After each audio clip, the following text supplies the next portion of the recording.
Bismillahirrahmanirrahim. Assalamualaikum warahmatullahi wabarakatuh.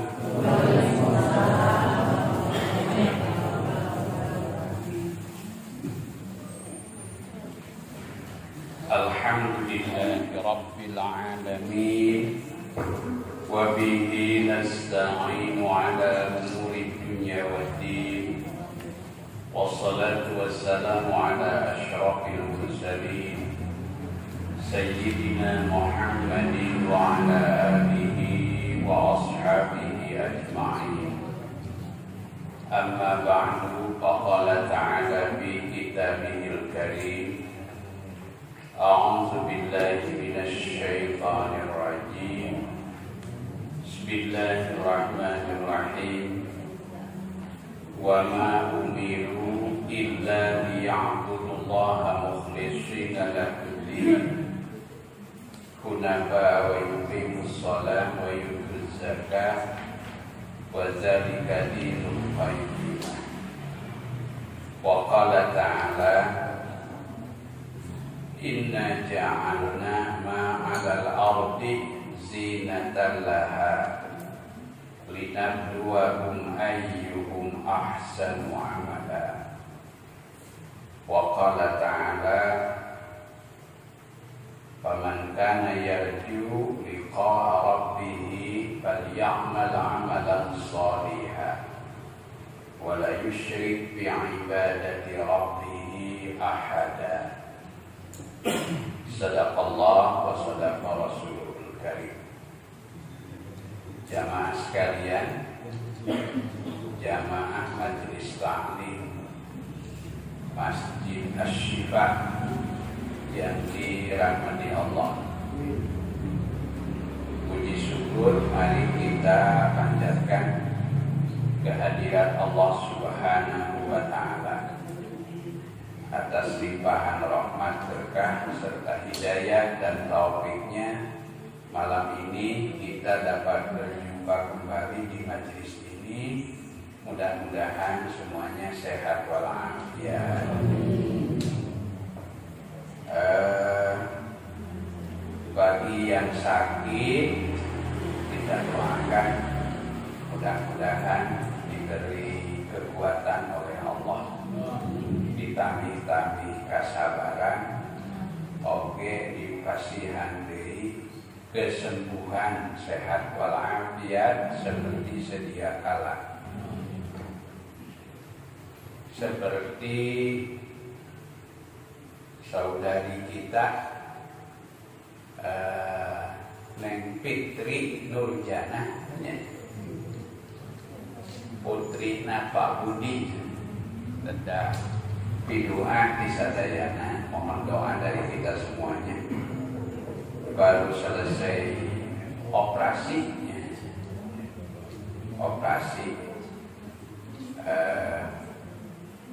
mudah-mudahan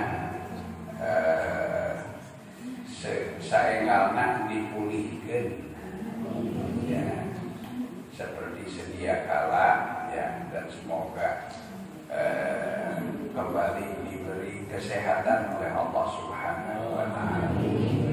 Allahumma rabban nas adhibil ba'sa ishfi wa anta syafi la shifaan illa shifauka shifaan la yughadiru saqama.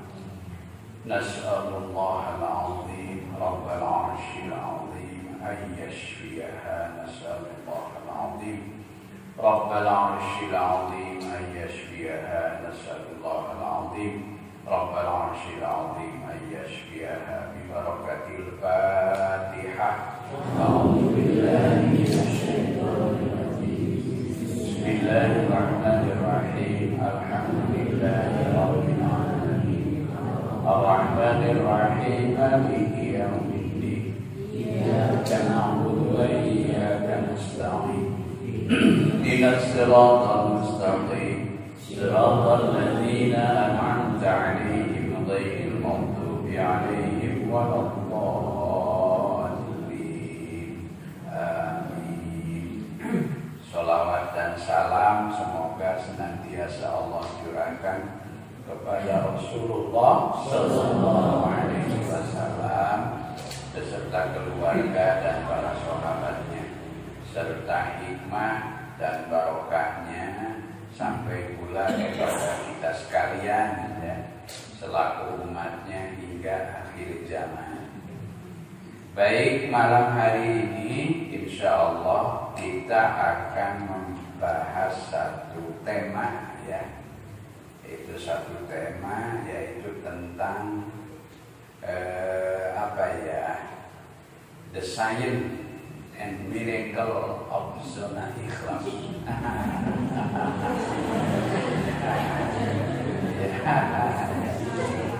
Jadi apa namanya ya, kalau diterjemahkan aja ya, keajaiban ya, dan ketika seseorang berada di zona ikhlas ya. Saya kira penting kita selalu bersemangat membicarakan tentang tema-tema ini, karena salah satu tantangan kehidupan kita yaitu sering saya sampaikan, yaitu mengalami pergeseran nilai yang sangat jauh. Dugi kagen aya paripaos cenah jalmi anu jujur hancur gitu. Orang yang orang yang baik gitu. Jadi ada ungkapan lamun jujur mah tara kabagian, jalma anu sabar antara kabagian. Gitu ya. Itu bahkan dalam beberapa diskusi itu sekarang itu ada semacam perkembangan bahwa yang disebut namanya pencitraan gitu. Pencitraan gitu. Pencitraan kami dibahasakeun bahasa Sunda mah pujian gitu. Nah, pencitraan gitu. Ayeuna mah cenah disahkeun gitu. Itu kiwari maksudnya gitu. Tadi kata gitu kan. Nah, benarkah demikian? Dan benarkah bahwa orang-orang yang baik, orang-orang yang jujur, orang-orang yang ikhlas, mereka akan menjadi orang-orang yang terpinggirkan? Saya kira sejarah berbicara justru sebaliknya. Orang-orang yang jujur, orang-orang yang baik, orang-orang yang tulus, orang-orang yang ikhlas itu sepanjang sejarah kehidupan di dunia ini, mereka justru tertulis dengan tinta emas ya, dalam sejarah kehidupan umat manusia. Kita ambil beberapa contoh, misalnya yang langsung dijadikan ikon ya dalam kitab suci Al-Quran, menjadi satu tokoh penting ya. Bahkan ini ditampilkan tokohnya juga mungkin kalau istilah sekarang itu oleh generasi milenial. Kalau istilah sekarang ditampilkan oleh generasi milenial. Siapa contohnya? Ashabul Kahfi ya. Ashabul Kahfi, mereka adalah para pemuda, 7 orang pemuda yang hidup di zaman satu kekuasaan, yaitu pada zaman Bani Israel ya. Bani Israel hidup di zaman sebuah rejim penguasa namanya Raja Dikyanus. Raja Dikyanus. Nah, karena mereka berusaha untuk istiqomah, kalau ya, untuk istiqomah, untuk untuk tetap teguh di dalam pendiriannya, ya, sehingga kemudian mereka hidup berada di bawah ancaman. Bukan hanya ancaman penguasa, tapi juga berada di dalam ancaman rakyat. Penguasa itu yang sudah dipengaruhi, ya. Jadi mereka cenderung berperilaku, istilah sekarang itu anarkis. Itu sehingga mereka itu betul-betul terancam kehidupannya, baik secara lahir maupun secara batin. Dan mereka itu tidak punya tempat itu untuk berlari, untuk berlindung, hingga kemudian mereka bermusyawarah, kemana orang lupa ya. Lalu salah seorang di antara mereka kemudian mempunyai saran, bagaimana kalau kita berlindung saja di dalam sebuah gua. Nah, disitulah kemudian mereka masuk ke dalam gua, sebagaimana dikisahkan oleh Allah di permulaan surah Al-Kahfi ayat 10. Iz awal fityatu ilal kahfi. Ingatlah ketika mereka berlindung ke dalam gua. Nah, kemudian mereka menyerahkan hidupnya secara totalitas sepenuhnya kepada Allah. Seraya mereka berdoa, doanya itu luar biasa, ya, yaitu doa Rabbana atina min ladzunka rahmatan wa hayyi lana min amrina rasyada. Rabbana atina min ladzunka rahmatan wa hayyi lana min amrina rasyada. Rabbana atina, wahai Tuhan kami, atina, Rabbana atina, ya, berikan kepada kami, Rabbana min ladzunka, dari sisi rahmat, Rabbana atina min ladzunka rahmatan wa hayyi lana, ya, dan jadikanlah kesudahan dari urusan kami, ya, wa hayyi lana min amrina rasyada, dari urusan kami rasyada, yaitu petunjuk. Nah, itu. Jadi kita ketahui kan berkat doanya ini kemudian Allah Subhanahu wa taala menidurkan mereka, ya, ditidurkan oleh Allah mereka. Fadarabna ala azanihim. Lalu kami jadikan ala adanihim, atas telinga mereka, ya, itu bilkah bisinina adada, di dalam kuha itu selama bertahun-tahun, gitu. Nah, dan ditidurkan oleh Allah, ya, diistirahatkan oleh Allah dalam tidur yang sangat lelap selama bertahun-tahun. Nah, kemudian ditelusuri oleh para ahli sejarah dan dibenarkan pula oleh beberapa nas di dalam Al-Quran bahwa mereka itu ditidurkan selama 300 tahun dalam hitungan kalender Masehi. Dan upami memulkan kalender Hijriyah, mereka ditidurkan selama 309 tahun. Benten aja kalender Islam sareng kalender Hijrah sareng Masehi gitu. Di antaranya limit tangan ada. Nah,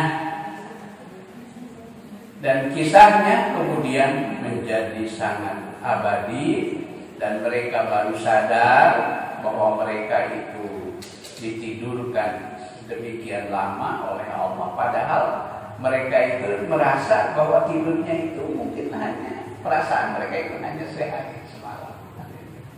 Bahkan ada yang merasakan mereka itu tidurnya mungkin hanya setengah hari, karena katanya mereka masuk ke dalam gua itu pagi hari, kemudian mereka dibangunkannya sore hari. Oh, kalau usah asal setengah poe. Baru mereka sadar mereka tertidur selama 300 tahun itu setelah salah seorang di antara mereka diutus untuk mencari makanan. Dan tentu kami menuju pulang makan itu kurang sok tara karaos lapar terus deh. Ini juga apa tara karaos lapar. Justru sesudah bangun tidur mereka sadar gitu. Loh, ya, mereka sadar. Ya, mereka sadar merasakan apa? Kemudian diutuslah salah seorang di antara mereka untuk pergi ke pasar dan mencari sesuatu makanan dengan membawa sisa uang yang mereka miliki. Itu pun dengan beberapa beberapa ketentuan, beberapa kekhawatiran, ya, agar sahabatnya yang pergi ke pasar itu agar tampil di hadapan yang lain dengan tidak mencurigakan. Mau dina ayat Al-Quran, ayat-ayat pemidina cetakan terbitan Indonesia mati bayam sok dicetakan dengan aja huruf merah. Dicetak dengan tinta merah. Dugi kaget menuju di lemur mah ribados kenging penjelasan kenapa itu ditulis dengan tinta merah katanya. Ada yang mengatakan eta teh cenah tengah-tengahna Al-Qur'an. Cenah gitu. Itu wallahu a'lam bukan setengahna itu ya. Tapi setelah saya coba telusuri penjelasan dari beberapa ahli tafsir, itu mengandung makna tersendiri. Jadi ayat itu mungkin dalam bahasa militer, itu dalam bahasa kepolisian, itu biasa disebut ayat intelijen,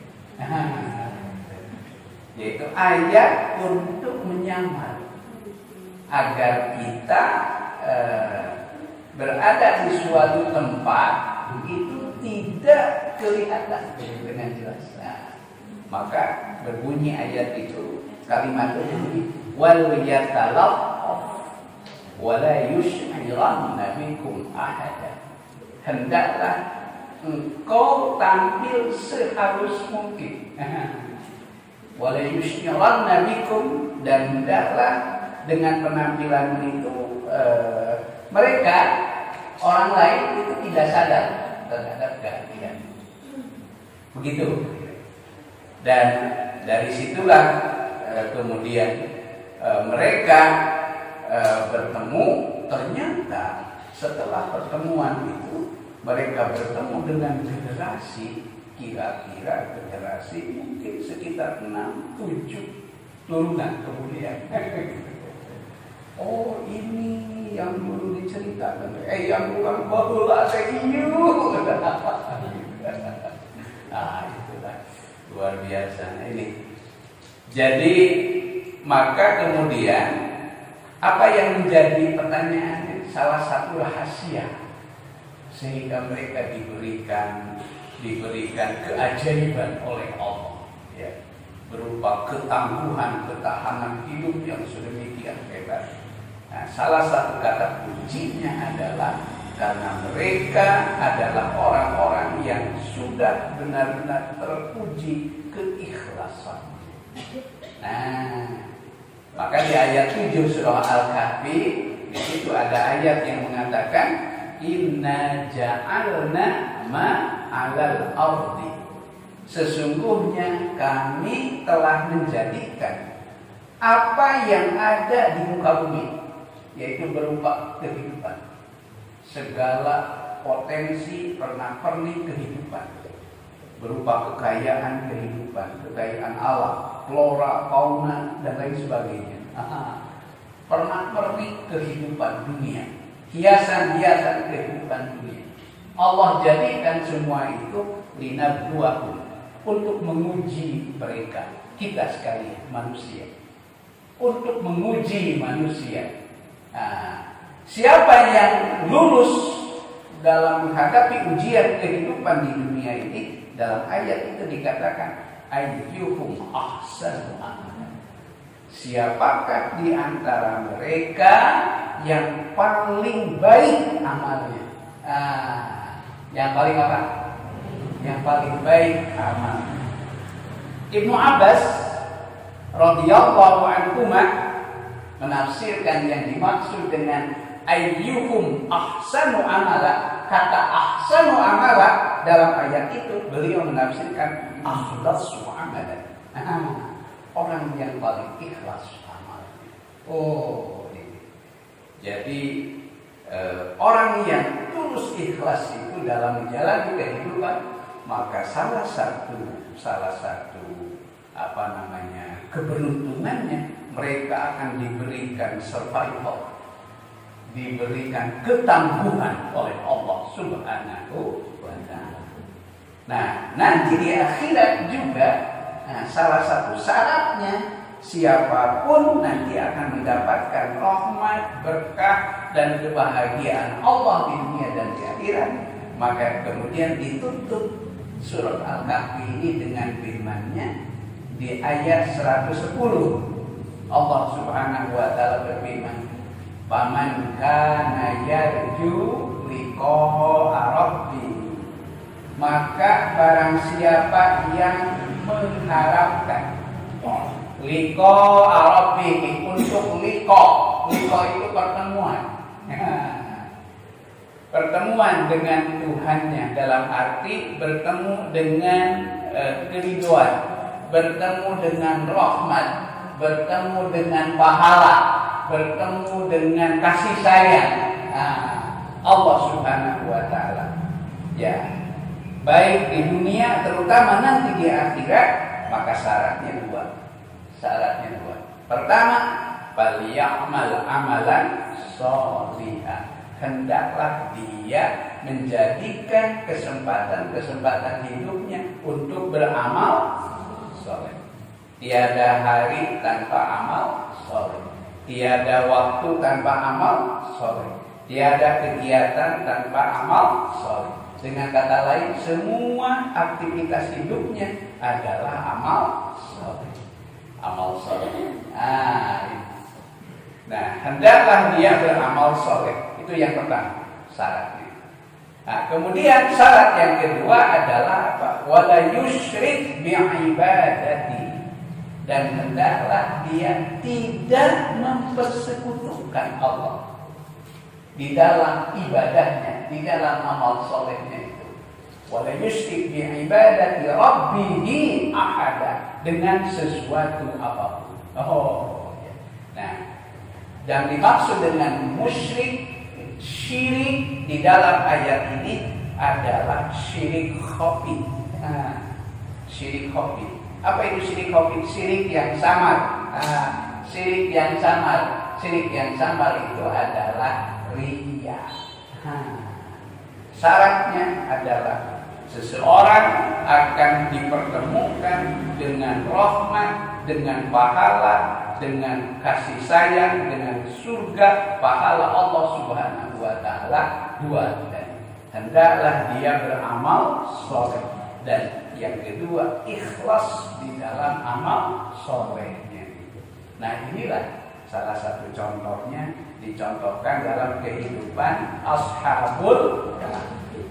Panjang kisahnya kalau kita ceritakan dengan panjang lebar. Itu satu. Yang kedua, contoh yang kedua, ya, bahkan saya kebetulan membaca satu buku, ada satu buku tadi judul buku itu The Science and Miracle of Zona Ikhlas. Di buku itu diceritakan tentang testimoni, Pak. Berbagai pengalaman hidup, cerita sehari-hari. Bagaimana cerita kisah-kisah sederhana sampai kisah-kisah yang luar biasa ketika seseorang belajar menapaki hidupnya dengan jalan yang ikhlas. Salah satunya ada judul dalam buku itu, judulnya adalah Esa Hilang Dua Terbilang. Ini cerita tentang seorang perantau. Kebetulan perantau itu dari Ciamis. Berarti tetangganya Pak Haji. Merantau di Jakarta ceritanya. Sudah 2 tahun dia tidak dapat mudik ke kampung halaman. Karena kalau mudik itu pasti biayanya besar. Itu. Dan mudik itu, kalau mudik, namanya mudik, pasti dia harus berangkat pulang pergi dengan membawa kendaraan. Upami nganggo umum mah itu seru, paling sekedap. Nah, kebetulan tetangganya ada seorang Pak Haji yang soleh dan dermawan. Itu gaduh kendaraan hiji nganggur. Jatuh kendaraan anak rupi nama ayah lampu hiji lah. Nah, ayah salah sabiosna anu teu diangok itu nganggur. Nah, kemudian mereka memberanikan diri untuk meminjam, menyewa lah gitu ceritanya. Maka dengan senang hati Pak Haji itu mengatakan, "Oh, mangga disilahkan. Kebetulan ini jarang saya pakai. Jarang saya pakai. Mangga silakan." Maka dengan sangat girang, senang, bahagia, mereka mudik ke kampung halaman itu dengan kendaraan. Mungkin kalau sekarang ceritanya beda, ini udah seberental. Ya. Nah, di sana bisa berada di kampung halaman itu kurang lebih 1 minggu. Maka singkat cerita, setelah menikmati suasana mudik di kampung halaman, hingga pulanglah ke tempat semula, yaitu ke Jakarta. Nah, setibanya di Jakarta, singkat cerita, kata yang meminjam kendaraan itu katanya, "Pak," kata ibunya teh, "kita harus kembalikan nanti, tapi sesudah dibersihkan dulu." Gitu. Dia cenah mandi kotor, gitu. Sampai cenah dia simpen heula, gitu. Anjing ulang kumah heula, gitu ya. Kita kembalikan dalam keadaan bersih, gitu. Akhirnya sudah dipakai. Nah, pas mau esok harinya, pas mau dikembalikan, Masya Allah, mobil nu kenging ngambut teh aya. Gila. Aduh, mau kebongkaru eta. Kermahan ngambut, kumaha? Harus bagaimana? Saya harus mengatakan sama Pak Haji yang sangat baik itu, gitu tidak gitu. Akhirnya dengan dengan penuh segala perasaan dia, dengan berat hati, maka sasadu itu. Tapi sebagai bentuk rasa tanggung jawab katanya itu, dia seperti pada dicicil digentosan tiap sasi, gitu. Boleh dicicil.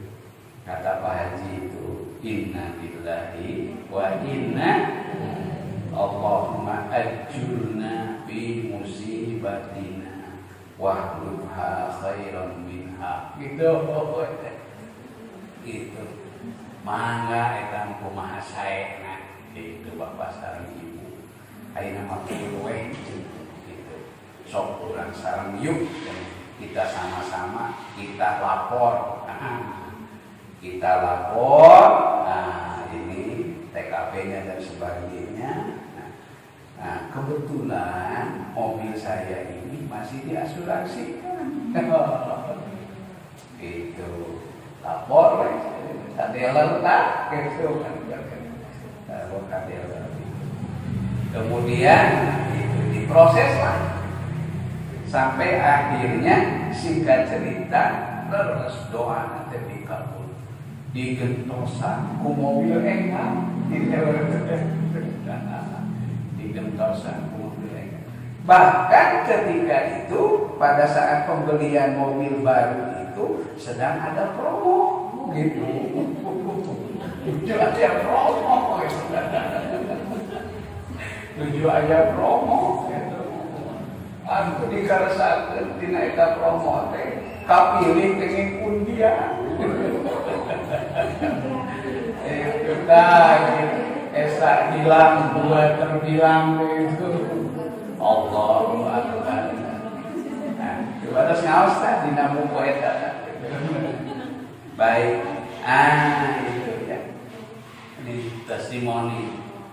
Baik, kisah yang lain, kisah tentang keajaiban orang-orang yang ikhlas. Nah, di antaranya kisah yang lain kita lihat, apalagi kalau kita lihat kisah para nabi, wah luar biasa. Para nabi yang jelas disebut orang yang menjadi contoh keikhlasan itu adalah Nabi Ibrahim alaihissalam. Itu ya, bagaimana beliau itu menjadi sosok yang betul-betul mukhlis, bahkan bukan hanya mukhlis, beliau ini disebut namanya mukhlas. Jadi orang yang paling tinggi keikhlasannya itu disebut namanya mukhlas. Benten nate cenah ari mukhlas mah ketika dia berbuat baik, tapi dia tidak ada keinginan sedikit pun untuk menceritakan kebaikan. Cek bahasa orang nomor mah punten bisa sapertos urang nuju miceun.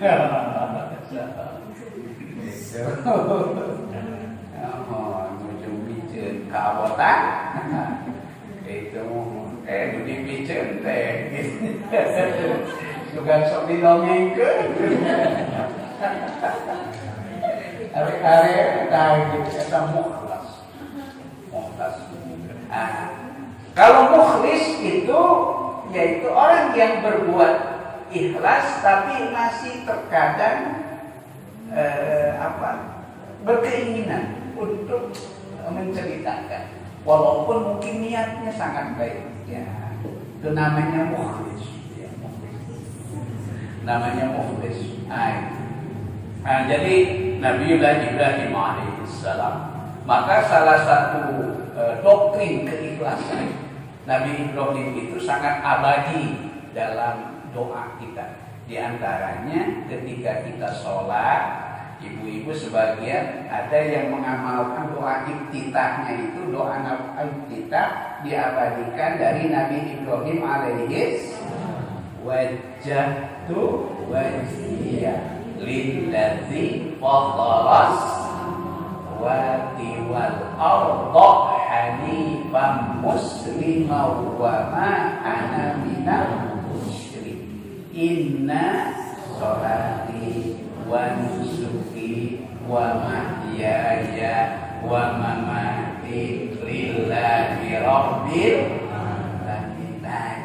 Ini ucapan pernyataan keikhlasan. Inna sholati, sesungguhnya sholat, wa nusuki. Nah, nusuk itu ternyata dalam kajian para mufassir lebih tepat itu nusuk itu adalah kurban.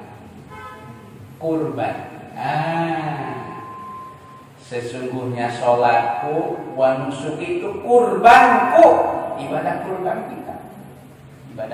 kita. Wa mahyaya dan hidupku, wa mamati dan matiku, lillahi rabbil. Nah, jadi yang disebut ikhlas itu dibahasakannya kata para ulama adalah lillah. Lillah. Karena itu ketika kita belum lillah, maka kemungkinan motif amal kita itu kemungkinannya dua. Kemungkinannya dua yang selain lillah. Yang pertama yaitu yang bukan lillah itu ketika seseorang beramal linnasi, disebutnya itu linnasi karena manusia. Karena mengharapkan penghargaan, penilaian dari manusia, itu namanya linnas. Ini yang disebut namanya riya. Ya. Atau kemungkinan kita beramal yaitu linnafsi, beramal karena diri. Misalnya saya berbuat baik kepada seseorang, tapi di dalam hati saya terbetik niat supaya orang lain berbuat baik kepada diri. Ada timbal baliknya, berarti amal kita belum lillah. Itu namanya linnafsi. Nah, maka dalam kalimat itu tadi inna sholati wa nusuki wa mahyaya wa mamati lillahi rabbil la syarika lahu wa bidzalika umirtu wa ana minal. Jadi inilah yang disebut namanya ikhlas. Nah, jamaah sekalian, ya, yang terakhir, di contoh terakhir diceritakan di dalam kitab Riyadhus Shalihin. Ini kebetulan ada dalam bab ikhlas. Itu testimoninya, yaitu kisah tentang tiga orang. Nah, ini riwayatnya lengkapnya dari Abi Abdurrahman Abdullah bin Umar ibn al-Khattab, yang sering disebut namanya Abdullah bin Umar. Abdullah bin Umar, ya, putra Abdullah, putranya sahabat Umar. Maka Abdullah bin Umar, ia berkata, sami'tu Rasulullah sallallahu alaihi wasallam yaqul, aku mendengar Rasulullah sallallahu alaihi wasallam bersabda, intalaqa salasatu nafarin, telah berangkat, telah bertolak, ya, 3 orang, mimman kana qablahu, dari generasi sebelum kamu, ya, hatta awahumul mabitu, sehingga mereka kemudian karena kemalaman mereka lalu mabit itu apa namanya? Mabit menginap. Mereka menginap di satu gua. Pada khuluhu, kemudian mereka masuk ke dalam gua. Tiba-tiba ketika mereka sedang berada di dalam gua, man hadarat sahratun minal jabal, kemudian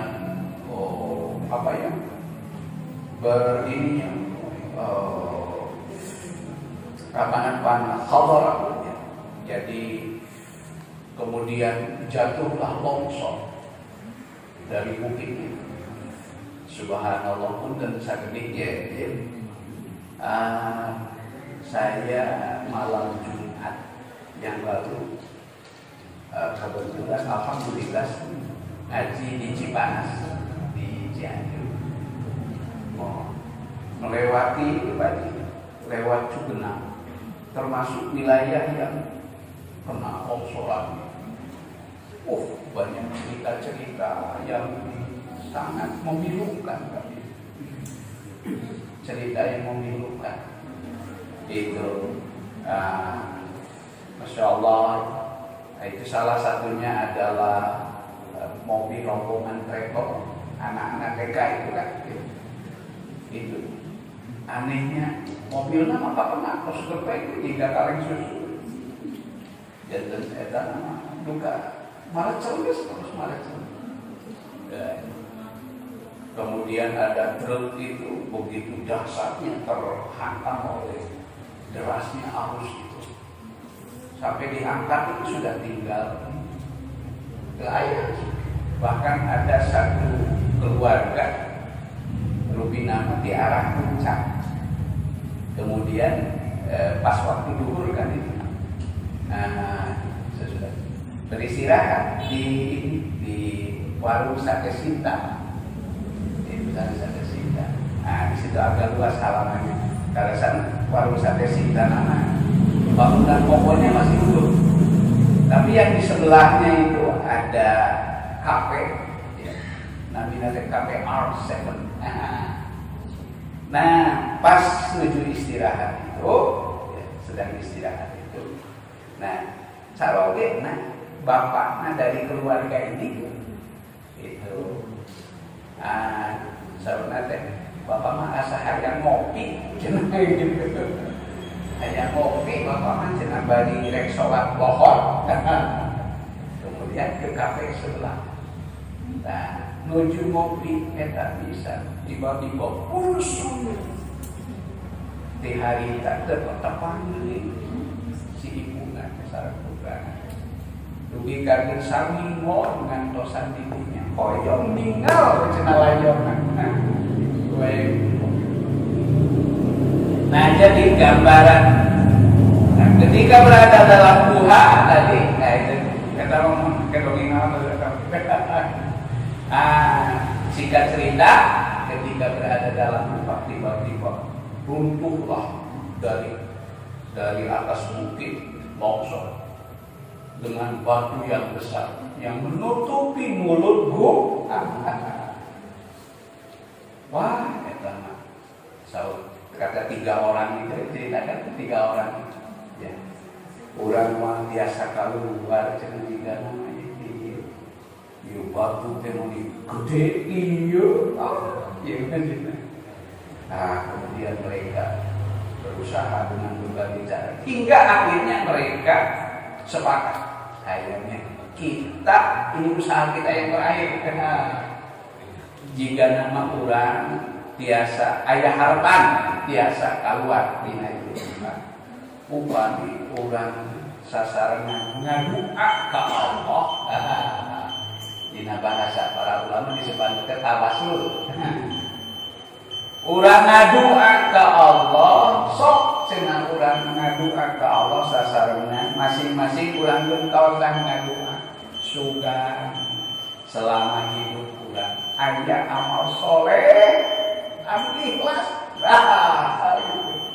Aya amal soleh anu pernah urang dilakukan amal soleh anu ikhlas.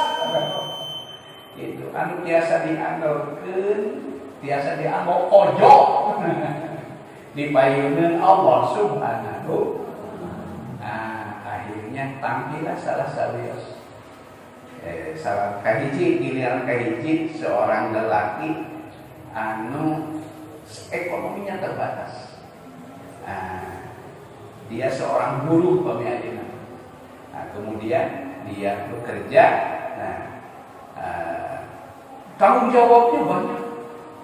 Selain para putranya juga dia bertanggung jawab terhadap kedua orang tuanya yang sudah sepuh. Pulang dari bekerja nyanak cari susu. Saking begitu sayangnya dan cinta kepada kedua orang tuanya, yaitu susu dengan cukup ukur 2an. Tapi baru dak karoyong saja. Itu nan wayah nanya ke eyang heula. Pas ditinggal teh ibu ramana teh nuju istirahat. Gitu istirahat. Itu baru dak watos narolok. Nah gitu. Wayah nanya. Kena apa? Ke bapak ke ibu. Nah, hingga akhirnya kemudian anak-anaknya tidak mendapatkan bagian. karena diutamakan untuk kedua orang tua. Birrul walidain. Akhirnya satu eta pamungkin teh Gusti pami ieu amal soleh numutkeun Gusti ieu dinilai sebagai amal soleh anu ikhlas nuhun Gusti, maka semoga Engkau berkenan untuk mengeluarkan kami dari kesulitan kita. Masya Allah, ngageser batu teta gitu, tapi ditinggal teh belum cukup untuk keluar.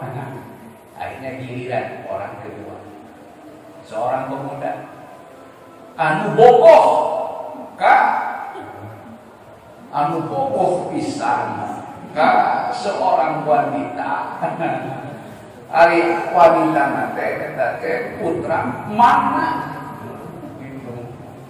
ya berenang hubungan anak beda keluargaan rada ragam oge gitu. Atuh si istri nanti rada jaga gengsi itu hingga satu ketika tibalah musim paceklik itu mengalami kesulitan. Keluarga emang nanti dongkap itu eta pemuda teh korosan eta pemuda secara ekonomi berkecukupan itu gaya bahasana ku akan rek ditulungan ku akan rek ditulungan tapi dengan syarat didinya kudu gawe rek di kumaha oge ku akan itu margi situasi memang situasi darurat gitu, tidak ada pilihan.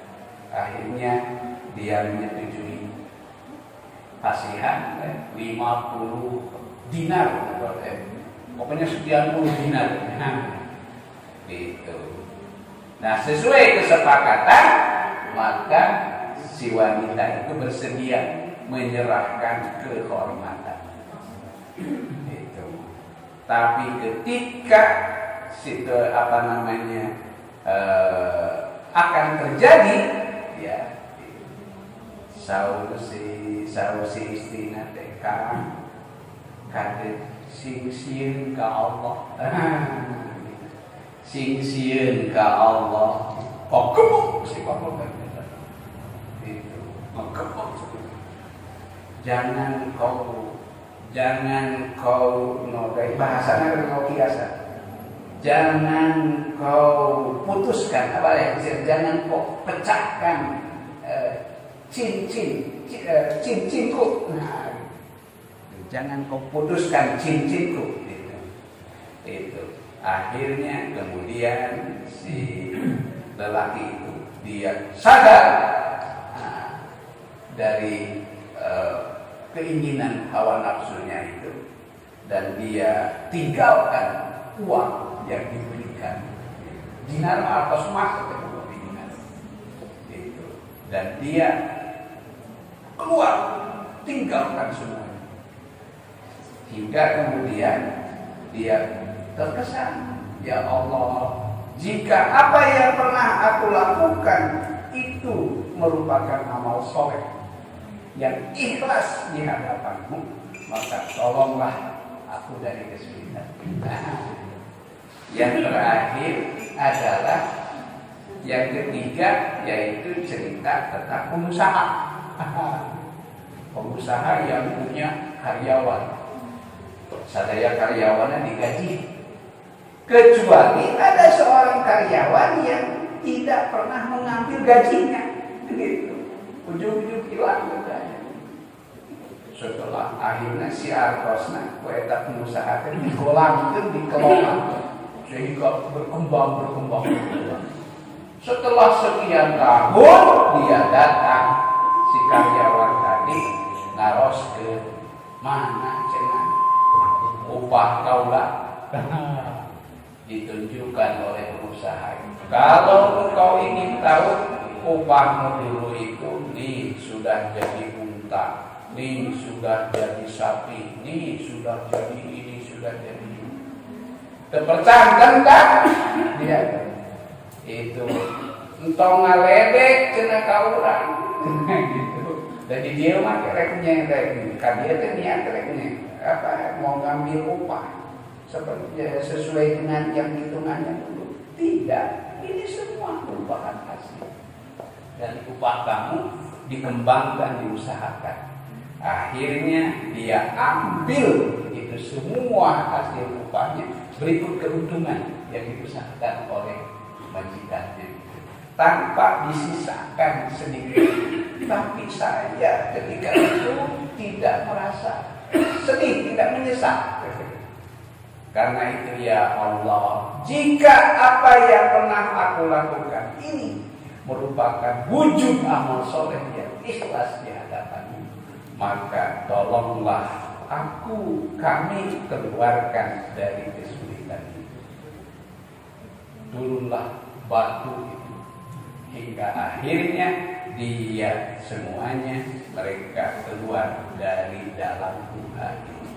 Ini bukti-bukti nyata bahwa ternyata orang-orang yang ikhlas itu mereka akan selalu mendapatkan keberuntungan ya, baik di dunia terlebih lagi nanti di akhirat yang kekal abadi. Mudah-mudahan ulah biasa kalau menjadi jalan mukhlis ikhlas menguring Allah Subhanahu wa taala. Rabbana innana sami'na munadiyan yunadi lil iman an aminu bi rabbikum fa amanna. Rabbana ighfir lana dhunubana wa kaffir 'anna sayyi'atina wa tawaffana ma'al abrar. Rabbana taqabbal minna innaka antas samiul 'alim wa tub 'alaina innaka antat tawwabur rahim. Rabbana atina fid dunya hasanah wa fil akhirati hasanah wa qina adzabannar. Wa sallallahu ala nabiyyina Muhammadin wa ala alihi wasallam walhamdulillahi rabbil alamin. Assalamualaikum warahmatullahi wabarakatuh.